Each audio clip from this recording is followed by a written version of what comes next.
Yeah, that's fine. I'll just get it. Fife Homeowner has pocketed around about £112,000 in the last 20 years with property price increases across Fife. QVT.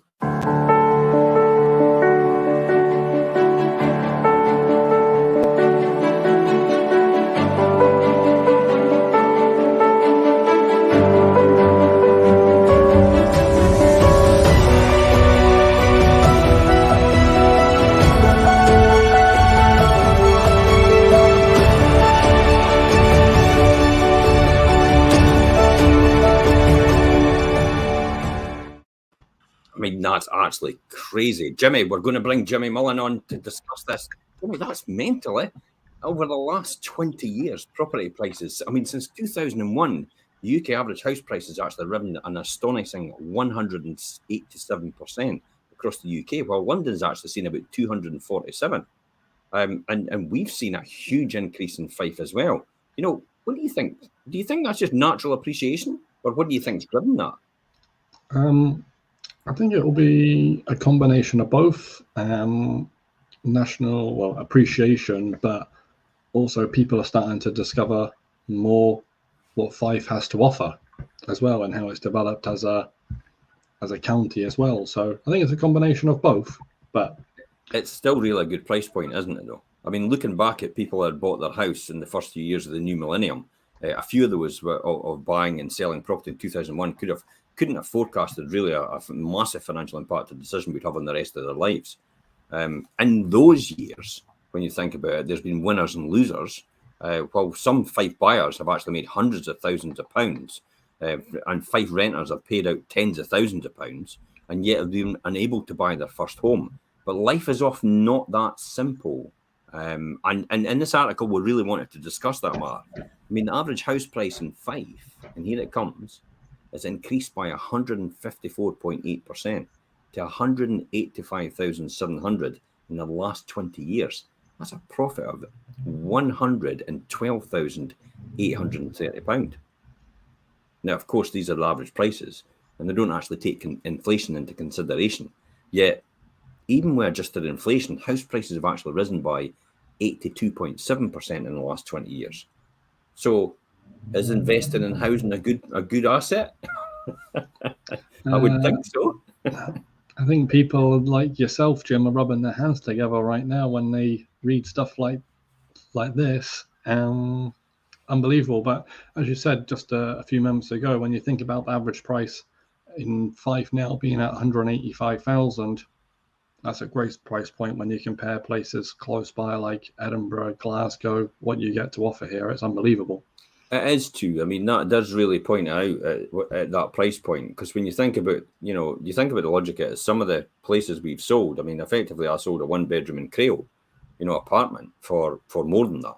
And you're getting an average house in here for that sort of price point. And that's in the Glenrothes. That's taking Glenrothes into account. Do you think it's taking anywhere else into account apart from the Glenrothes area? The fact of the other side of that, to bring that down? I would say that's in general of what I see ranging from the East Neuk to Leven to Glenrothes to Cooper to St Andrews. I would say that's probably about spot on. I would say that probably would go an average price point. I would say if you go from Leven, Glenrothes to St Andrews to the East Neuk, I would say Cooper is a good middle ground there. And at 185, I would say that's sort of like a 2 to 3 bedroom semi-detached ex-council in the middle mark of all the markets. I think Cooper is that split point. And then you're into Levenmouth, you're into Glenrothes, you're into Kirkcaldy, and then you're into Dunfermline. So the west of Fife and maybe the central Fife tend to be the other side and the average. And then when you come up to the east of Fife, it's St Andrews and Wormwood and East Neuk. And that tends to be the other side of that average, doesn't it? Yeah, I would say you're spot on there. That's what I see. And that's why I think knowing on where they are, I would say that's about spot on for what I see in the market when I'm seeing, when we're bringing on stuff to the market. Yeah, I would say that's a very accurate number. Mm-hmm. I mean, characteristically, the longer the house, the homeowner has owned the Fife property, the larger the gain when they actually sell. Most of these profits will never be really seen by Fife homeowners. It's never been money in the bank unless you actually sell up and downsize or move somewhere else. Cheaper. Remember that, cheaper. Because instead, these gains are actually just reinvested back into the next house when they actually buy it. Yeah. So unless you've got a house independently of your own house, that's the only way you're ever going to make any of these gains.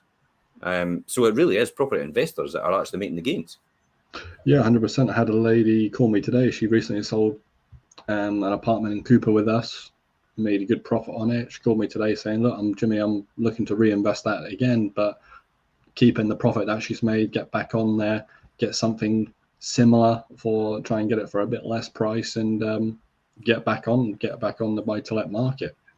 Do you think that's see, I often think that's a false economy, because when you think about the exit costs of actually selling, then your cost of selling, and then cost of having to reinvest, and then actually the 4% ADS again, you're going to really have to hold it for the next 10 or 20 years to actually see that gain again. And you have to question yourself as like, was it the right strategy to sell in the first place? Yeah, I suppose this lady, I know she knows what she's doing. She owns a letting agency as well. Doesn't cover Fife, but knowing what she did, that's been in the property. It's been that particular property been in the family for a long, long time. And when I told her the value, she didn't believe me. So when we achieved that, she was rubbing her hands together. That is the key, isn't it? It's the fact that it's a lot of people actually don't realise truly how much their property is actually worth. I mean, we've got our instant valuation tool on here, and if anybody's watching, please feel free to take advantage of that. It literally is 30 seconds. We're down to 30 seconds by now, by the way, because of the We Buy Any Car advert, instant valuation tools. You can get 30 seconds. Well, you can actually get it in 30 seconds. They're literally just putting number of beds, the address of the property, and that's it effectively. And you're getting an instant valuation, top, middle, and bottom, on rental value and of the valuation itself. Interestingly enough, a lot of people have actually commented to me to say the instant valuation tool we've got is pretty accurate and it's pretty good that way. So they're actually quite pleased with what they're doing, because then they don't really need to talk to anybody and get all the rigmarole of, well, have you got a house to sell? Where are you moving? Look, I just want a valuation. I'm not wanting it. I just tell me the value of my house. That's all I want. So it's actually a good way to circumvent that and actually just avoid all the fluff estate agents give you, like us. Yeah. But if people do the instant valuation tool and they think it's not accurate, just pick up a phone. We'll have a 5-minute conversation about maybe some bits and bobs that the instant valuation tool maybe not be able to pick up, like extensions or loss conversion, anything like that. I'll come back to you within the next 48 hours and tell you a rough idea of where it is. Yeah, and the rough idea is more or less spot on, to be honest, because we have access to all the information about the house sales and what's sold, and regardless of who it's sold with, and then all the pictures of what's sold and what in what area. So it's easy for us to get access to all that information through other agents as well, and get an accurate account of where your valuation of your house is. So whether the gains are backed or are banked or tied up in bricks and mortar, it looks like all Fife homeowners are really in the driving seat for the time to come. I mean, what about all the Fife first-time buyers? I mean, they're priced out the market and able to get in the property ladder. Are the younger Fife actually losing out again? I mean, because reading the newspapers, you'd think so, yet nothing actually could be further from the truth. Did you know that? Yeah, I mean, myself, I was a first-time buyer a couple of years ago now, managed to get on there. I would say my generation wants sort of what they want to go from 0 to 100 pretty quickly, where maybe they not be able to do that now in the current market, but they can definitely get on the ladder, maybe not be able to get there straight away, but they'll buy something, then maybe in 2, 3, 4 years down the line, they'll be able to make the next jump up. They maybe just have one more move in between that, but there's nothing stopping them getting on the ladder, especially if they're in quick and have everything in position, because first-time buyers are probably the strongest buyers in the market. They're no chain, hungry to get on the market, looking to complete quickly. I wish everybody was almost a first-time buyer. Because you know what the difficulty is? The first-time buyers. The first-time buyers can't get the extra money to pay over and above the home report value to get the mortgage. And that is the biggest issue with home reports. Home reports actually are not really reflective of true market value. They're reflective of historical information, which is often out of date, and they can't actually give the true market value. Hence, the problem is it curtails it and it stops people from actually getting the house they really want because they don't have the extra money over and above to put onto it. Because in the early days, way before home reports, what you do, you make an offer on a house, then a surveyor would go round and he would say, right, okay, let's have a look at that. And more or less, he would agree with the offer you've made because it's market led. And then he would go to the bank and say to the bank, yep, I agree with that valuation. And the person would be able to get the lending right up to that value. But what's happening now is that's not happening. There's a home report put in place, and the first thing they go for is the home report. So possibly the government should maybe look at, in the short term, actually looking at home reports and actually saying, look, maybe we should actually revise them if that is the case in this current climate to allow first-time buyers and potentially people with smaller deposits to actually get access to housing at affordable levels. Interestingly enough, did you know it's 44.3% cheaper today to buy a house in Fife than compared to 2007? No, it's not a typo at the end of the day.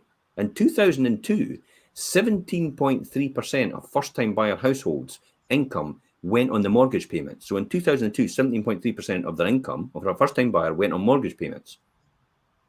Today, that figure stands at 19.3%. Yet in 2007, it was 34.7%. Hence why it's cheaper today to buy a house than it was in 2007 for a first-time buyer. And so what do you think? What do you think's driven that? Well, I'll just say the cost of living is the cost of living. Really, it's as simple as that. Interest rates are so low. That's probably what's driven it, isn't it? Is the fact that 2007 interest rates were sky high, and that was the one they were going up, and now they're down about 1.5% you can get for a first-time buyer, and effectively have a 5-year fixed rate deal, which actually is great for budgeting as well. And you don't have to take into account anything like inflationary pressure because, when inflation kicks in, they tend to increase interest rates as a result. So, of course, I mean, for most of the potential first-time buyers, the largest barrier to home ownership is the matter of raising an adequate deposit. This is actually quite a good one, though. I mean, rising rents and future energy prices won't help and will, in fact, make the problem worse, giving ambitious Fife first-time buyers not much left at the end of the month to save for a deposit of their first home. So when soaring Fife house prices, this means that Fife renters need to save the deposit as well, and they're in the same situation year on year because it continues to grow. It's a difficult one, eh? It's how on earth do you get on the ladder if you basically can't get on the ladder? Yeah, especially if you're moving to a new area that you've fallen in love with, you're not going to have any family you can necessarily live with, or just take a year out of renting just to help you save for the deposit. If you're moving to a new area, you're going to have to rent because nobody new. So people are coming from further afield to Fife. But other than that, you have to hope you have a nice family that's going to let you stay there rent free for a little bit longer. Well, I was just about to say that. Have you any advice to the young people? Stay at your parents' house for now and save as much as you can for your first deposit, because you'll never get another opportunity to save as much money at that point in time than you were. I know you're frustrated, and I know you want your first house, and I know you just want your freedom regardless, and it's even if it's renting a property. But I tell you, you'll get yourself into a jammy situation, and that'll be you locked into that system. So milk it for all it's got, save as much money as possible, bank a mum and dad, let them finance. Exactly right. Let them finance your food and your ironing and your washing and your clothes and your energy bills for now, and take advantage of it and save as much as you can, and then go for your first house. Exactly. I wish I could hand off my ironing, that's for sure. Yeah, I mean, for those annoyed renters, there's an unpleasant irony that if you could only get on the 5,000 ladder, then you would find yourself better off. But then you would spend a lower proportion of your monthly take-home pay on keeping a roof over their heads, Some people in the press have actually suggested the older generation. This is actually quite an interesting one, and this is the new way. They always find new ways. See when you think at the credit crunch and this packaging up toxic debt, and any man and their dog getting a mortgage and then packing it up with some good stuff and then selling it on to another bank and hiding the toxic part was done away with. Well, they've invented another new way to get this and to make money. At the end of the day, banks are there to make money. They're not there to lend money. They're there to make money. Let's be honest. So they found a new way to do this, and I've been very nervous of equity release for a long time. I don't like it at all because it effectively, let me explain. Some people in the press have suggested the older generation, with all their equity tied up in their homes over the last 20 years, should release some of their money and give it to their children or grandchildren to help them on the ladder, maybe. But, I mean, how are they going to do that? They're actually in the house. So reports in the press have also described many homeowners in their 60s and older changing their plans to move home. And many are planning to downsize to release the tied-up equity in their home. And that equity would be either used to invest in the bank to produce an income for them, or it help their children, or even sometimes their grandchildren, onto the property ladder. Yet with interest paid in the banks and the building societies, any lump sum is very, very low, and too many mature homeowners hardly see any worthwhile in actually downsizing. Because, well, you know yourself, look at the classic example in East Neuk. I mean, we've often turned around to people and actually said, I wouldn't sell. Because there's no way you're going to be able to move out and actually get this money for that and actually get a property even a bit smaller, because they're almost the same price. Yeah, it's very common, St Andrews and the East Neuk at that sort of level, and especially because properties are so few and far between. If people want to downsize, they're going to want to be certain area because they love where they are right now, and probably all on one level if it's downsizing, and there's just such a limited stock available of that stuff. It's the limited stock with the bungalows, isn't it? And many people are actually looking, many of the older generation are actually looking to downsize to something that they can get all on the one floor. So they're actually looking at, chalet style, 1.5 stories, and even double stories. But at least they've got a bedroom, a kitchen, a bathroom, or a shower room, and a living room downstairs, and a dining room. So if they've got all that downstairs, they're quite happy to pay for the upstairs and just say, well, if the grandkids visit and all the rest of it. But that is the dilemma, isn't it? It's the fact that when they go to downsize to that, it's almost the same price as what they're just selling. So they're no better off. Yeah, I say it all. I wouldn't say I say it all the time, but I say it quite often. My latest one was in London Links. I said, you're going to get this for that. You're wanting something. Are you going to get better than what you've got for this? No. Yeah. So there's no point in staying up, moving. Just stay where you are, bide your time, and then we'll have a chat again next year or whenever it is, and move forward from there. Make a different plan. I mean, many of the first-time buyers are actually, or the would-be first-time buyers are actually missing out from the help of the bank of mum and dad or grandma and grandpa with their deposit because of this. However, the problems caused by low interest rates could also be their better saviour. Many house owners, this is it. See, many of the actual people are now looking at this, and I've looked at this in depth now, and this is why we wrote this article and got the team to put this together. They're turning to equity release. Now, I'm not selling equity release. I have a friend that does this, and he's sat down with me recently, and he didn't need to convince me because I knew how it worked. And then when I looked at it again and at how it's changed because it's more highly regulated, I actually thought it was a great idea to do that, because there is a lot of people that are older that actually want to consider to keep staying in their existing house, but they don't actually want to move, but they've got all their money tied up in there. And it's like, how do I get that out and use it for me and actually still continue to live in the house?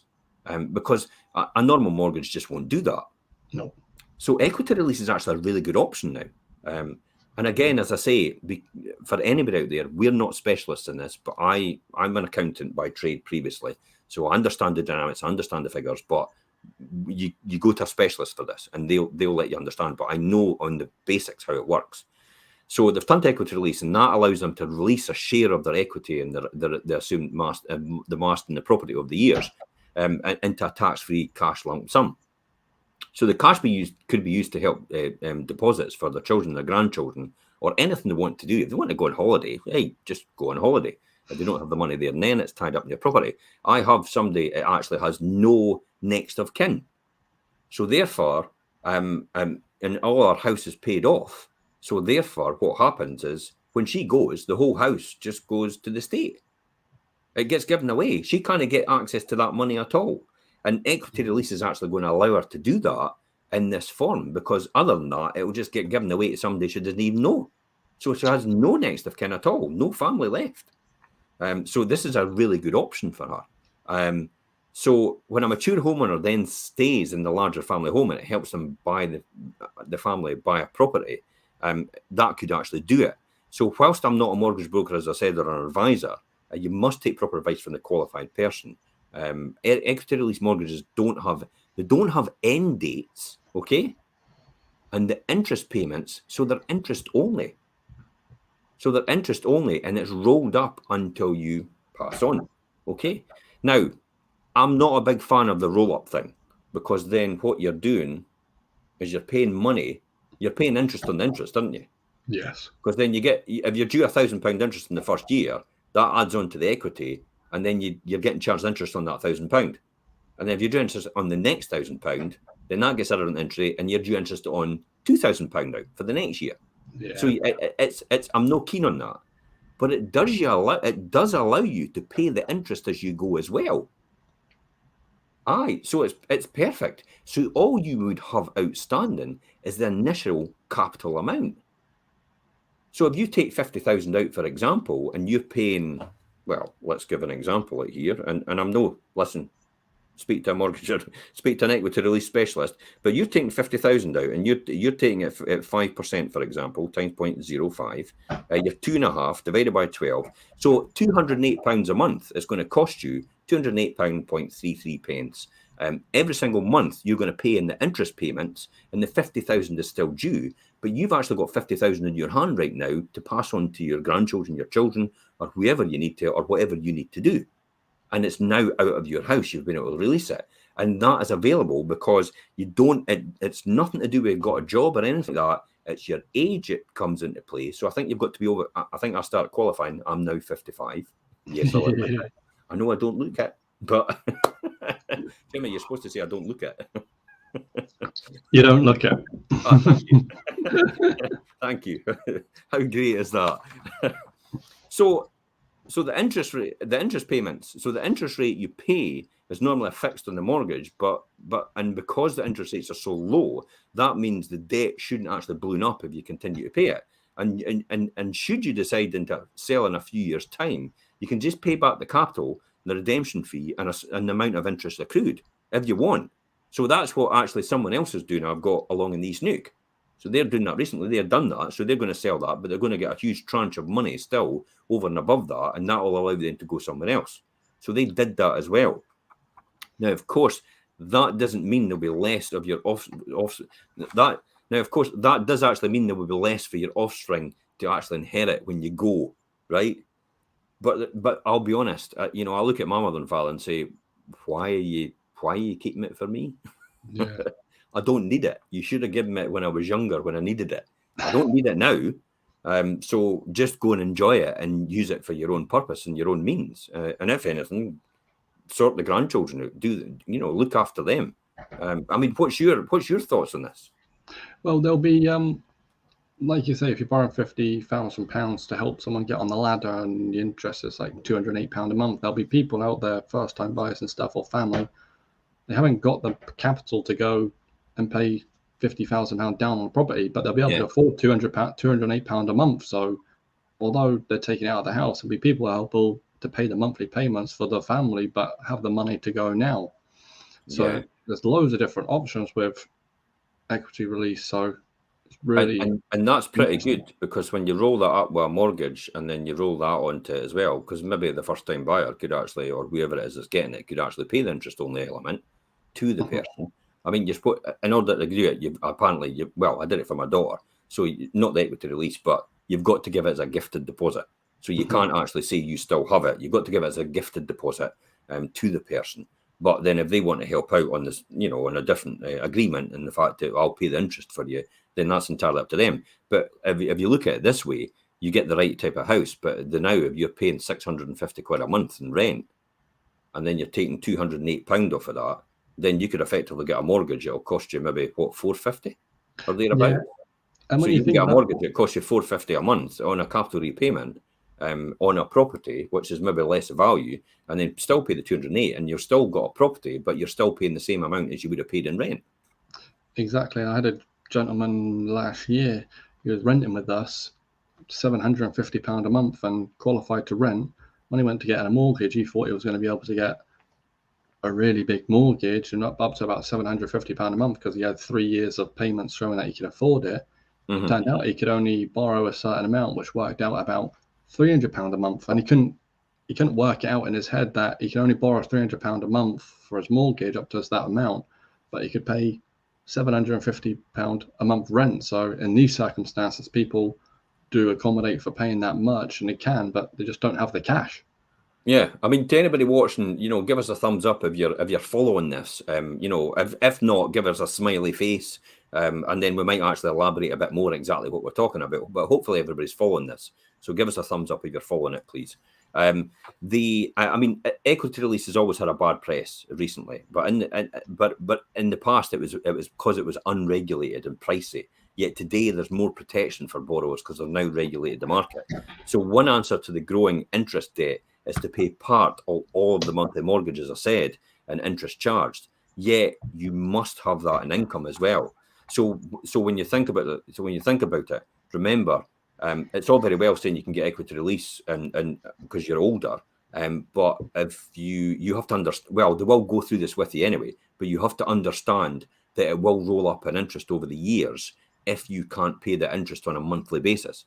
But you still have the option to pay it now and again if you want and just pay amounts into it. So if you come into a wee windfall, then you can pay part of the interest off later on, and then that doesn't obviously get interest charged on it. So you're still left with initial capital if you want.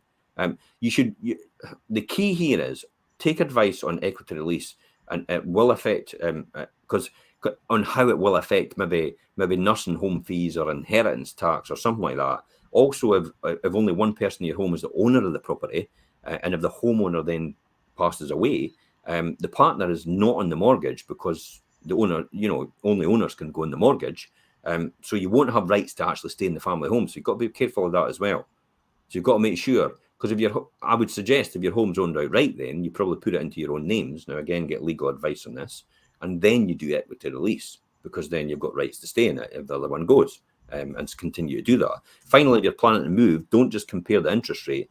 If you're planning to move, then don't compare just the interest rate and the redemption for the early charge, because some can be actually very high. So these are again these are all wee hidden costs. We'd looked at on buy to let the other day. We looked at on buy to let mortgages, and it was interesting because we saw it was £2,000 of an arrangement fee with the bank to get a mortgage. Aye, exactly. That's how much buy to let costs you. That's why the entry fees to buy to let are actually quite high. So it really is a medium to long term investment. But it was £2,000 arrangement fee with the bank, and it was to get a 2.49% mortgage over 2 years fixed. But then if you got the 2.59 over 2 years fixed, so in other words, 0.1 more, then it was only £1,000 fees, 995.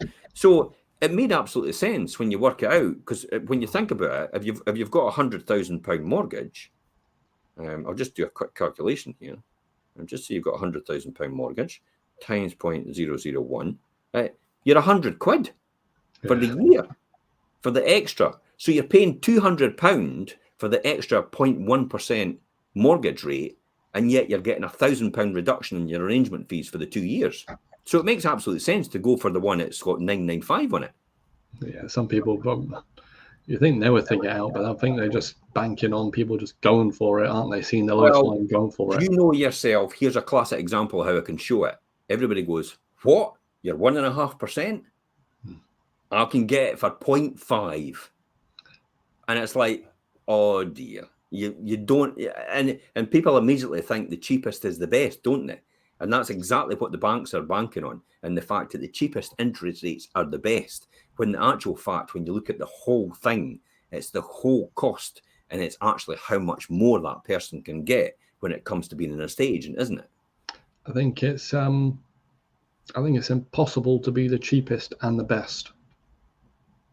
Yeah, I think that as well. Well, and so just explain, what do you mean by the best? I mean, to get the best price. Well, there's a difference.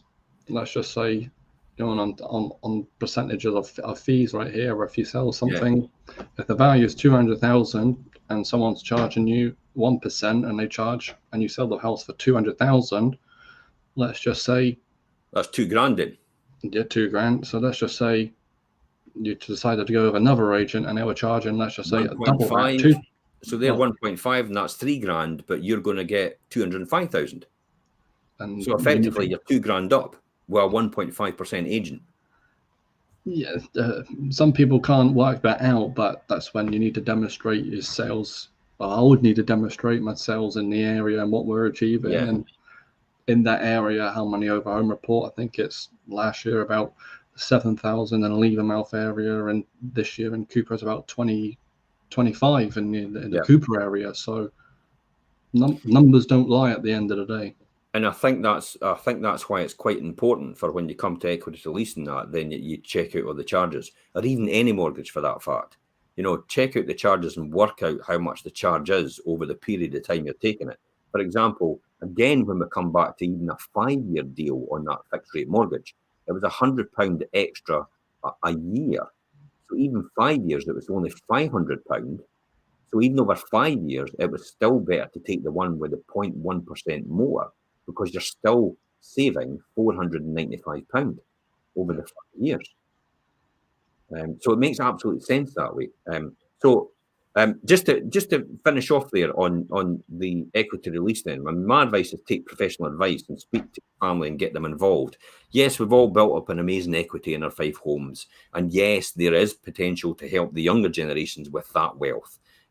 Just go in with your eyes open, know all the facts, all the pros and cons out of this whole thing, and then decide which is best for you and all the information at hand.